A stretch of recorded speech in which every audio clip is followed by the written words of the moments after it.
మరో breaking news చూస్తున్నాం. ఢిల్లీ మద్యం పాలసీ కేసులో బెయిల్ కోరుతూ బీఆర్ఎస్ ఎమ్మెల్సీ కవిత ఢిల్లీ కోర్టును ఆశ్రయించారు. ఈ పిటిషన్ పై కోర్టు ఇవాళ విచారణ చేపట్టనుంది. బెయిల్ ఇవ్వాలని కవిత రౌస్ అవెన్యూ సిబిఐ ప్రత్యేక న్యాయస్థానాన్ని ఆశ్రయించారు. ప్రత్యేక కోర్టు ఆమె బెయిల్ పిటిషన్ ను ఇటీవల తిరస్కరించింది. దీంతో ఆమె ఢిల్లీ హైకోర్టును ఆశ్రయించారు. ఆమె తరపున న్యాయవాదులు పిటిషన్ వేశారు.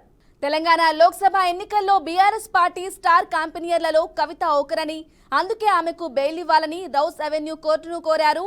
అంతేకాకుండా మహిళగా PMLA సెక్షన్ 45 ప్రకారం బెయిల్ పొందే అర్హత ఆమెకు ఉందని కోర్టుకు తెలిపారు. అయితే కవితకు బెయిల్ ఇచ్చేందుకు రౌస్ అవెన్యూ కోర్టు నిరాకరించింది.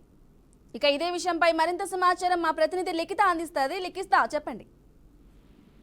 రైట్, ఈ కేసులో చూసుకున్నట్లయితే ఇప్పటికే కవిత బెయిల్ పిటిషన్ పై అయితే గతంలో కూడా చాలా సార్లు రౌస్ అవెన్యూ కోర్టును అయితే కవిత ఆశ్రయించడం అయితే జరిగింది. ప్రతిసారి కూడా కవితకు ఎదురు దెబ్బ తగిలిందనే చెప్పుకోవాలి. ఇప్పటికే ఈడీ సిబిఐ కేసులలో తాను ముద్దాయిగా ఉన్నట్లుగానైతే తెలుస్తోంది. ఈ కేసుకు సంబంధించి కవితకు బెయిల్ కనుక అందిస్తే తప్పకుండా ఈ యొక్క సాక్ష్యాధారాలను తాను తారుమారు చేస్తుందనే ఉద్దేశంతోనైతే ఇక్కడ ఈ యొక్క కేసుకు సంబంధించి అటు ఈడీ సిబిఐ గట్టిగా తమ వాదనలు అయితే వినిపించడం జరుగుతుంది. దీంతో ఈ యొక్క రౌస్ అవెన్యూ కోర్టులో తనకు న్యాయం జరగదు, బెయిల్ ఎప్పటికీ రాదు అన్న ఉద్దేశంతోనైతే కవిత హైకోర్టును అయితే ఆశ్రయించడం జరిగింది. ఈ హైకోర్టులోనైనా తనకు బెయిల్ తప్పకుండా వస్తుందనే విషయం పైన అయితే కొంత ఆసక్తి నెలకొంది. మరి ఈ రోజు తన బెయిల్ పిటిషన్ పైన అయితే విచారణ అయితే కొనసాగనుంది. ఆ తర్వాత మరి ఏం జరుగుతుంది అనే విషయం పైన ఇటు కవితకు కావచ్చు, కవితకు సంబంధించిన సన్నిహితుడు బీఆర్ఎస్ నేతల్లో కూడా కొంతవరకు ఆశాభావాలు అయితే తప్పకుండా బెయిల్ వస్తుందనే ఆశతోనైతే అటు